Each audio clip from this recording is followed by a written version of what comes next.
شروع اللہ کے نام سے جو بڑا مہربان نہایت رحم کرنے والا ہے۔ بسم اللہ الرحمن الرحیم۔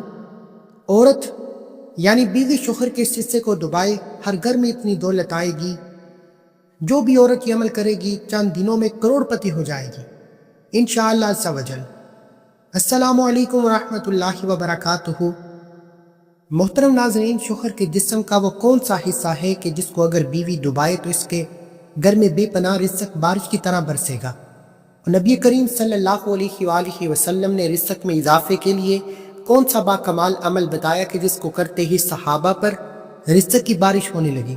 یہ تمام باتیں اس ویڈیو میں تفصیل سے شامل کی جائیں گی، اس لیے ناظرین ویڈیو کو آخر تک ضرور دیکھیے گا۔ ناظرین، میری آج کی یہ ویڈیو خاص خواتین کے لیے ہے جو کہ شادی شدہ ہیں۔ شوہر کے اس حصے کو دبانے سے گھر میں اتنی دولت آتی ہے کہ جتنا مرضی خرچ کر لیں کبھی دولت اور رزق میں کمی نہیں آئے گی۔ آج میں آپ کو ایک ایسا عمل بتانے جا رہا ہوں، خاص طور پر خواتین کو، جسے سن کر آپ اس عمل کے بغیر رہ نہیں سکیں گے۔ رات کو سونے سے پہلے عورت نے شوہر کا یہ حصہ دبا لیا، جس سے آپ کو میں بتانے جا رہا ہوں تو دولت کی اتنی فراوانی ہوگی اور ایسی جگہ سے رزق ملے گا کہ آپ کو گمان ہی نہیں ہوگا۔ آپ نے بہت بار دیکھا ہوگا کہ جب بھی مرد اور عورت کا نکاح ہوتا ہے اور وہ میاں بیوی بن جاتے ہیں، اور جس گھر میں عورت دلہن بن کر جاتی ہے تو گھر والے چاہتے ہیں کہ عورت کا نصیب اچھا ہو، گھر کو سنبھالے، شوہر کے گھر والوں کی اچھی خدمت کرے، اس کے اپنے نصیب کے باعث شوہر کو اچھا روزگار ملے۔ جیسا کہ آپ نے سنا ہوگا کہ رزق عورت کے نصیب سے ملتا ہے اور اولاد مرد کے نصیب سے ملتی ہے۔ اسی طرح بہت سی باتیں آپ کو معاشرے میں سننے کو ملتی ہیں۔ حدیث پاک میں آتا ہے کہ نکاح کے ذریعے رزق تلاش کرو اور عورتوں سے نکاح کرو، کیونکہ یہ عورتیں اللہ تعالیٰ کی طرف سے تمہارے پاس رزق میں برکت لے کر آئیں گی۔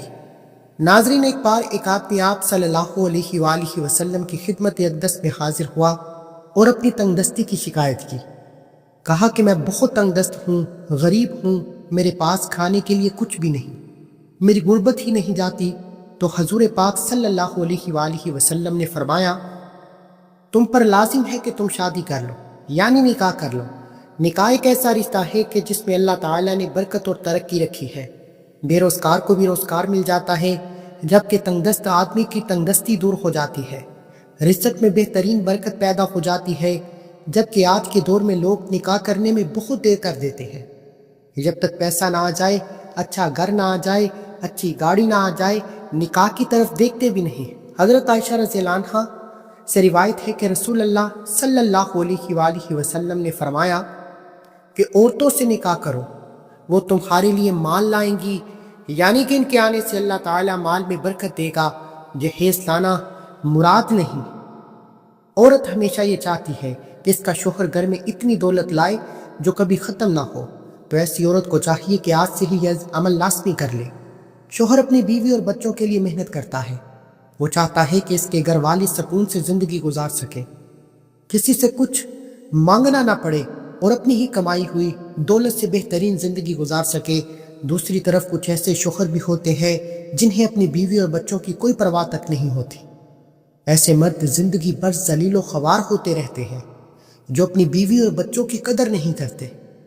اگر شوہر گھر میں پیسے کم لاتا ہے اور اس کا کام صحیح طریقے سے نہیں چل رہا، کمائی بہت کم ہے، تو عورت کو چاہیے کہ رات کو اس کے بستر پر بیٹھ جائے اور آرام آرام سے اس کے پاؤں دبانا شروع کر دے۔ جیسے جیسے وہ پاؤں دبائے ویسے ہی یہ پڑتی رہے، جس میں اللہ رب العزت کے دو اسم مبارک ہیں جو میں آپ کو بتانے جا رہا ہوں۔ عورت اپنے نرم ہاتھوں سے شوہر کے پاؤں دبائے اور ساتھ ساتھ اس کا ورد کرتی رہے، جو اللہ پاک کے دو بہترین اسماء مبارک ہیں۔ شوہر کے پاؤں دبانے کے ساتھ ساتھ اس کا ورد جاری رکھے۔ محترم ناظرین، یہ میاں اور بیوی کا رشتہ بھی قدرت نے انسانوں کے لیے کیسا پیارا رشتہ بنایا ہے۔ انسان سوچے تو سوچتا رہ جائے، ایک وہ لڑکا یا مرد جیسے اس لڑکی یا عورت نے کبھی دیکھا بھی نہیں ہوتا، ملے بھی نہیں ہوتے، لیکن نکاح ہو جانے کے فوراً بعد ایک دوسرے کی کل کائنات بن جاتے ہیں۔ محبت بھر دیتا ہے، وہ پیدا کرنے والا دونوں کے دلوں میں ایک دوسرے کے لیے زندگی بھر کا رشتہ جوڑ دیتا ہے۔ یہ نکاح کے بول ساری اجنبیت کو ختم کر دیتے ہیں۔ وہ لڑکی اور لڑکا جو کسی بھی غیر کے قریب آنے پر چیخ پڑتے ہیں، لیکن جب یہی لڑکا اور لڑکی اس نکاح کے خوبصورت بندھن میں بنتے ہیں تو ایک دوسرے کے لیے لباس بن جاتے ہیں۔ انہی لڑکی اور لڑکے کے ماں باپ انہیں صنف مخالف سے بات کرنے کو منع کرتے ہیں، موبائل تک کی چیکنگ کر لیتے ہیں کہ کہیں کسی کے چکر میں تو نہیں۔ اللہ والو، لیکن جب اپنی اولاد کو اس پیارے سے رشتے میں باندھ دیتے ہیں تو پھر انہیں کبھی ایک دوسرے سے بے رخی ہونے یا بات نہ کرتا دیکھ کر پریشان ہو جاتے ہیں اور کہتے ہیں کہ بھئی جاؤ، ایک دوسرے کے قریب جاؤ، باتیں کرو، ورنہ ایک دوسرے کے بنا۔ حالانکہ یہ لڑکا اور لڑکی تو ابھی بھی یہ دونوں ایک دوسرے کے صنف مخالف ہی ہیں، لیکن ان دو لفظوں نے ان دونوں کا پردہ ختم کر دیا اور دونوں کو ایک دوسرے کی کل کائنات بنا دیا۔ وہ ماں باپ جو اپنی بچی کو بھی موتی کی طرح چھپا کر رکھتے ہیں، وہیں اسے خوب بنا سوا کر اسے ایک مرد کے حوالے کر دیتے ہیں کہ ہاں اب وہ مرد کوئی خالی اجنبی مرد نہیں، بلکہ سائن کر کے اپنے آپ کو یہ بتا رہا ہے کہ انکل آنٹی میں اب آپ کی بیٹی کا محافظ ہوں۔ اور اس لڑکے کے والدین بھی جو اپنی اولاد کو لڑکیوں سے ملنے پر پابندی لگاتے ہیں، ان کا بیٹا جب قبول ہے کہہ کے الفاظ کہتا ہے تو کسی کی بیٹی کو خود اس کے حوالے کر دیتے ہیں کہ ہاں یہ ہے تمہاری کھیتی، جاؤ اس میں داخل ہو جاؤ۔ کیا پیارا ہے یہ رشتہ، کیا خوبصورتی ہے اس میں، اور کیا پیدا کرنے والی کی قدرت ہے کہ بس ایک خطبہ اور اس کے بعد چند الفاظ کہنے سے دو افراد ایک دوسرے کے لیے محبت پیدا ہو جانا، قربتوں کا، رفاقتوں کا تعلق بن جاتا ہے۔ انسان کہہ اٹھے کہ ہاں تم اپنے رب کی کون کون سی نعمت کو جھٹلاؤ گے، اور یہ خوبصورت سا بندھن بننے سے یہ محبت پیدا ہو جانا کہ پھر صرف زبانی دعووں کی بھی ضرورت نہیں رہتی۔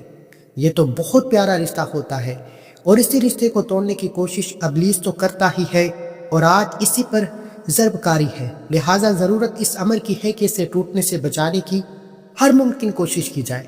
ہاں یہ رشتہ تو خاندان کی بنیاد ہے۔ انسان اپنی دنیاوی زندگی کو بہترین اور حسین انداز میں گزارنا چاہتا ہے، جس میں نہ معاشی پریشانیاں ہوں، نہ ہی معاشرتی اور بد اخلاقی پر مبنی برائیاں ہوں، ہر طرف سے سکون و اطمینان کے ساتھ اس کے شب و روز بسر ہو۔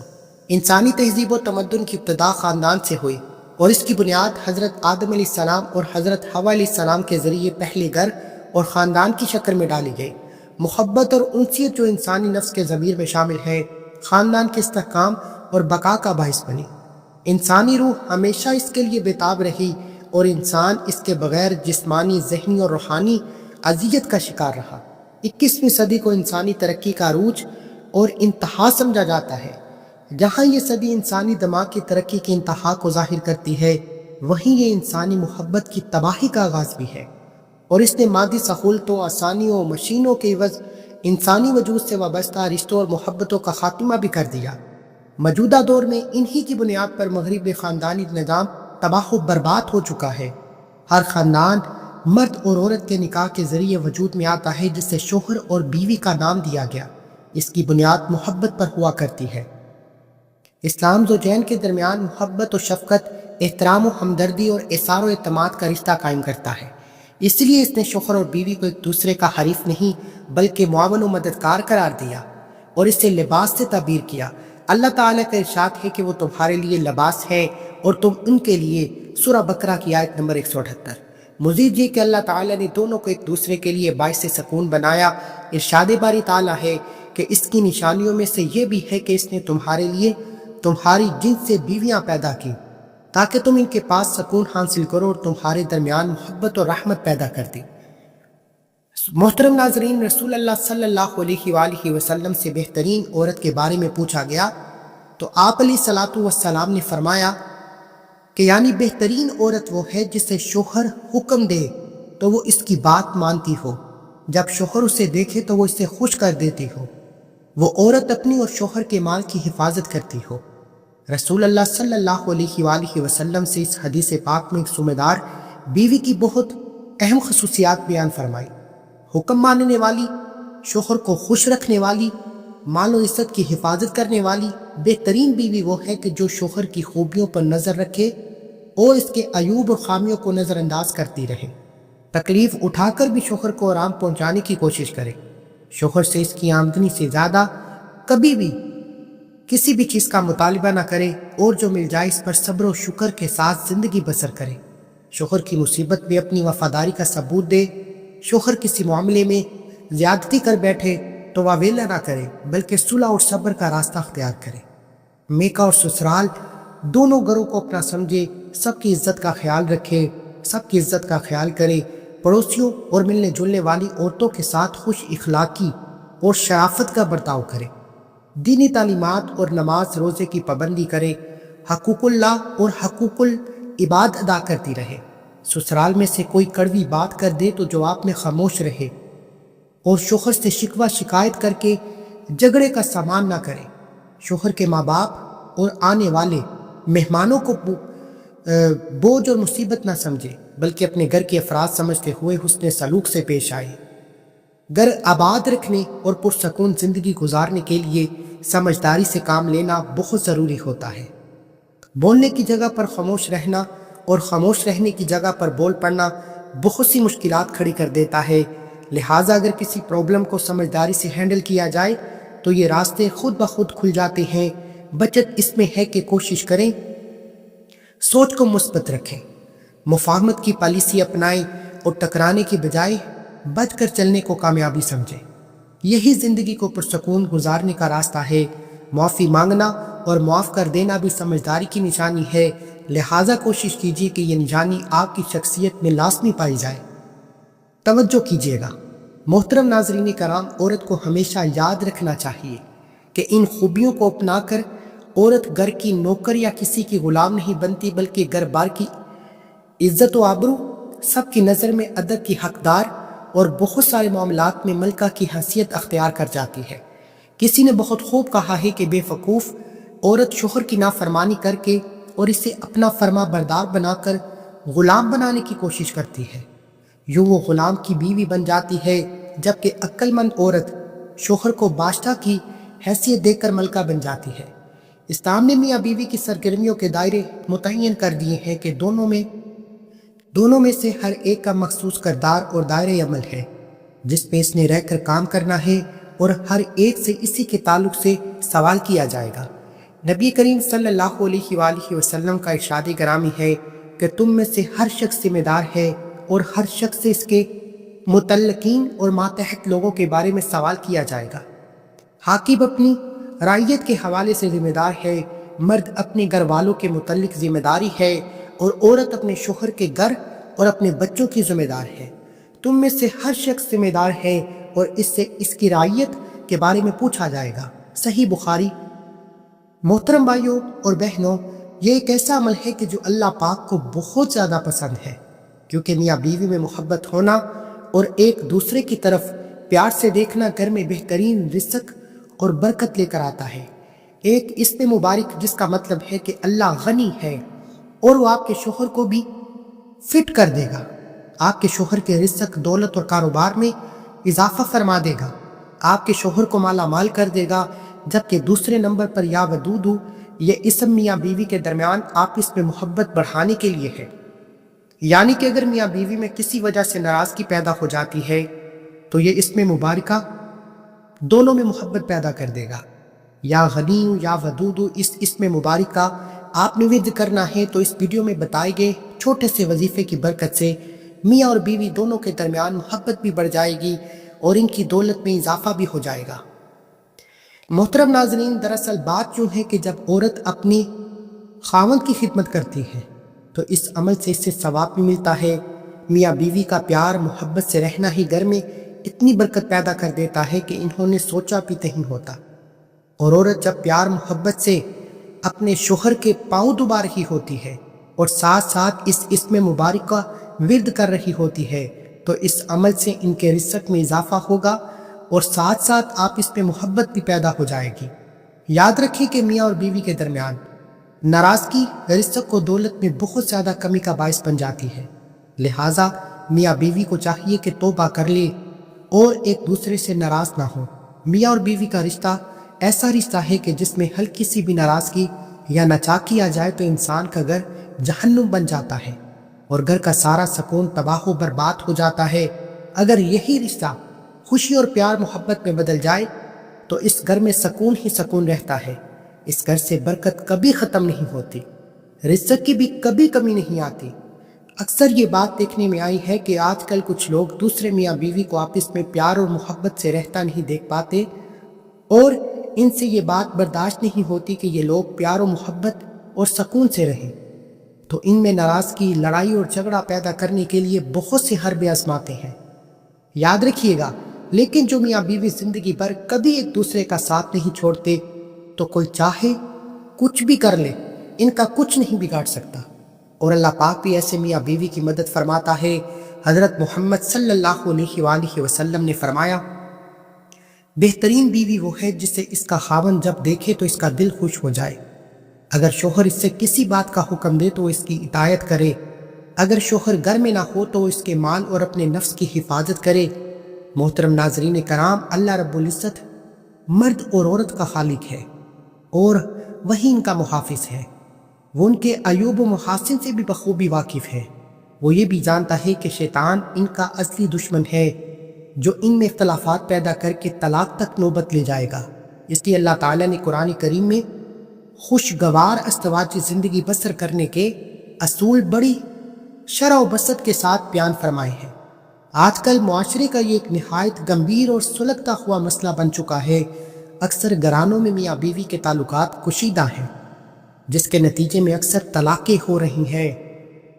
سورہ بقرہ کی آیت نمبر 2، سورہ بقرہ پارہ نمبر 2 آیت نمبر 18 میں، وہ عورتیں یعنی بیویاں تمہارے لیے پردہ، زینت و آرام ہے، اور تم ان کے لیے پردہ، زینت اور آرام ہو۔ یعنی کہ شوہر اور بیوی کے باہمی تعلقات کو اللہ تعالیٰ نے انتہائی خوش اسلوبی سے بیان فرمایا ہے۔ جیسے وہ تمہارے لیے لباس ہے، ویسے ہی تم ان کے لیے لباس ہو۔ اس لحاظ سے دونوں کے حقوق اور فرائض مساوی ہیں۔ لباس پردہ ہے، ہر عیب کو چھپاتا ہے، زینت ہے، حسن و جمال کو نکھارتا ہے، راحت ہے، سردی گرمی سے بچاتا ہے، گھر ایک سلطنت کی مانند ہے جہاں میاں صدر اور بیوی وزیر اعظم ہے، اور بچے رعایا کی مانند ہے۔ اگر ان میں سے کوئی بھی اپنے حقوق و فرائض پورے نہیں کرے گا تو گھر کا نظام درہم برہم ہو جائے گا، وہاں سے خیر و برکت اٹھ جائے گی، اور میاں بیوی ٹینشن کا شکار ہو کر رہ جائیں گے۔ حضور اکرم صلی اللہ علیہ وآلہ وسلم کا ارشاد ہے کہ شیطان کی پوری کوشش ہوتی ہے کہ میاں بیوی کے گھریلو حالات تباہ و برباد کر دے۔ میاں کے دل میں وسوسہ ڈالتا ہے کہ بیوی تمہاری فرما بردار نہیں، اور بیوی کے دل میں خطرہ پیدا کرتا ہے کہ تیرا میاں تجھ سے پیار نہیں کرتا، اس طرح وغیرہ وغیرہ۔ اس لیے خاوند پر زیادہ ذمہ داری عائد ہوتی ہے کہ وہ اپنی بیوی کے جذبات کی قدر کرے، تاکہ گھر کا سکھ اور چین برقرار رہے۔ سورۃ النساء آیت پارہ نمبر 4 آیت نمبر 19، اے ایمان والو، نہیں حلال تمہارے لیے کہ وارث بن جاؤ عورتوں کے زبردستی، اور نہ روکے رکھو انہیں تاکہ لے جاؤ کچھ حصہ اس مہر وغیرہ کا جو تم نے دیا ہے۔ انہیں بجز اس صورت کے ارتکاب کریں کھلی بدکاری کا، اور زندگی بسر کرو اپنی بیویوں کے ساتھ عمدگی سے۔ پھر اگر تم ناپسند کرو انہیں تو صبر کرو، شاید تم ناپسند کرو کسی چیز کو اور رکھ دی ہو اللہ تعالیٰ نے تمہارے لیے خیر کثیر۔ یعنی کہ خوابوں اور تمناؤں کی دنیا اور حقائق کی دنیا میں بہت بڑا فرق ہے۔ اگر تمہاری رقیہ حیات کا معیار حسن و جمال اتنا اونچا نہیں جس کا تم تصور کیے ہوئے تھے، تو اس کے اعتبار و اخلاق اتنے مثالی نہیں جن کے تم متمنی تھے، تو دل برداشتہ ہو کر ازدواج کے اس رشتے کو توڑنا مت، بلکہ ان کوتاہیوں اور خامیوں پر صبر کرو۔ اللہ تعالیٰ کے کرم سے بعید نہیں کہ تمہیں اس بیوی سے ایسی نجیب و سعید اولاد عطا فرمائے کہ جو تمہارے نام کو روشن کر دے، یا جب زندگی کا کارواں آزمائش و ابتلا کی سنگلاخ و وادی میں قدم رکھے تو تمہاری یہ بیوی تمہارے عزم و حوصلے کو بلند رکھنے میں اس بلے رانا سے زیادہ مفید ثابت ہو، جس کی بوئے وفا اور رنگ صفا کو باد سموم کا ایک ہی جھونکا مرجا کر رکھ دے گا۔ انسانی حسن و جمال کا آئینہ صرف نگاہ ہی تو نہیں، اس کے علاوہ اور بھی کئی آئینے ہیں۔ رسول اکرم صلی اللہ علیہ وآلہ وسلم کا ارشاد بھی سن لیجئے، تم میں سے بہتر وہ ہے جو اپنے گھر والوں کے ساتھ عمدہ برتاؤ کرتا ہے۔ کاش ہم سمجھیں اور اس پر عمل کریں۔ وہ گھر جس میں میاں بیوی کی انبن ہو، وہ کبھی سچی مسرتوں سے لطف اندوز نہیں ہو سکتا، اور نہ کبھی ترقی کر سکتا ہے۔ حضور علیہ الصلوۃ والسلام کا یہ فرمان بھی ہے کہ بہترین بیوی وہ ہے جسے جب تم دیکھو تو مسرور ہو جاؤ، اسے حکم کرو تو وہ بلا حل و حجت اطاعت کرے، اگر تم کہیں باہر جاؤ تو وہ تمہاری غیر حاضری میں اپنی عصمت کی اور تیرے مال کی حفاظت کرے۔ ایک مسلمان خاتون کو ان خوبیوں سے آراستہ ہونا چاہیے۔ اس مرد سے بھی زیادہ کوئی خوش نصیب ہو سکتا ہے کہ جس کی رقیہ حدات ان خوبیوں کی مالکہ ہو۔ بالخصوص ایسی بیویوں کو اپنی عزت و عصمت کی حفاظت کی زیادہ ضرورت ہے جن کے شوہر روزگار کے سلسلے میں بیرون ملک مصروف کار ہے۔ ان کی عدم موجودگی میں حسب و نسب میں ڈاکہ ڈالنا بے حد سنگین جرم ہے جسے اللہ تعالیٰ کبھی معاف نہیں کرے گا۔